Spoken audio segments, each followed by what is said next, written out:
Maigsoon adunay akong nakita sa Facebook, no, sa post nag-ingon nga we need Christ and not the church in order to be saved. Ang akong nakita ani honestanan self-projection kini. Asa may self-projection? Na project nila ang ilang kaugalingon tod kay ilang simbahan dili man tinukod ni Kristo. Wala gyud nay labot sa kaluwasan.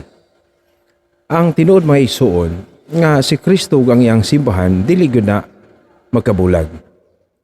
Si Kristo ang manuluwas, siya ra magud ang muluwas. Pero sa unsa mang paagi niya luwason ang tao. Nagtukod siya sa simbahan, no? Aron diha sa iyang simbahan, diha niya ihatag ang iyang grasya nga makaluwas. Iya na pero ipaagi sa simbahan, wala niya ipaagi og bisan asa. Mao nga giklaro ni San Pablo ang relasyon ni Kristo ug sa iyang simbahan. Naingon San Pablo sa Colosas 1:18 nga Christ is the head of the body, the church.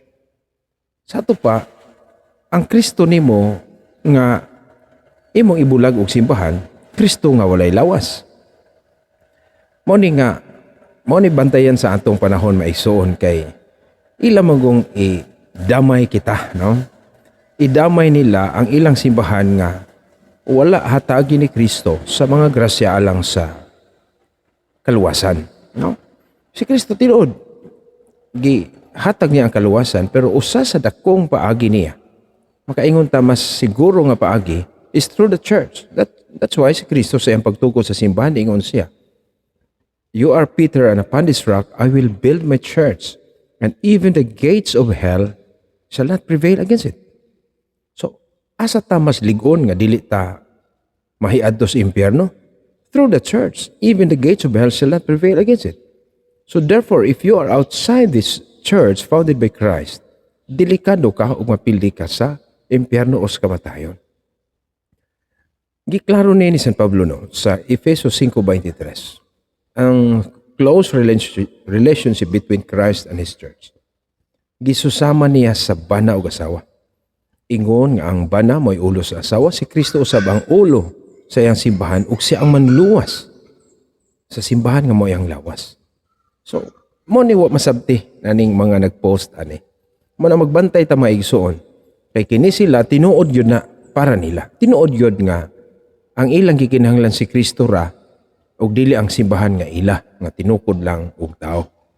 Pero hinumdumi ang tinuod nga Kristo dunay lawas. Ug ang maong lawasa mao ang simbahan. Diha sa bunyag, we are incorporated into the body of Christ. No, ang simbahan pinaagi sa atong bunyag.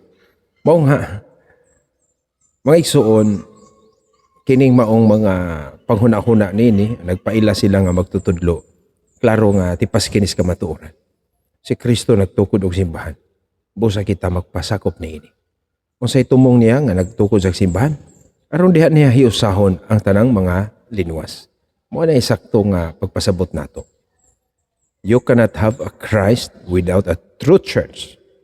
You cannot have a true church without Christ. So sila, kay dili man sila true church, tinukod man sila tao, delikado sila kaysa may ulo nila.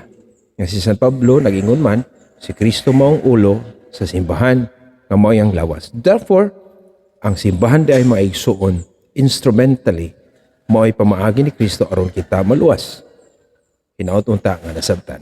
God bless sa tanan.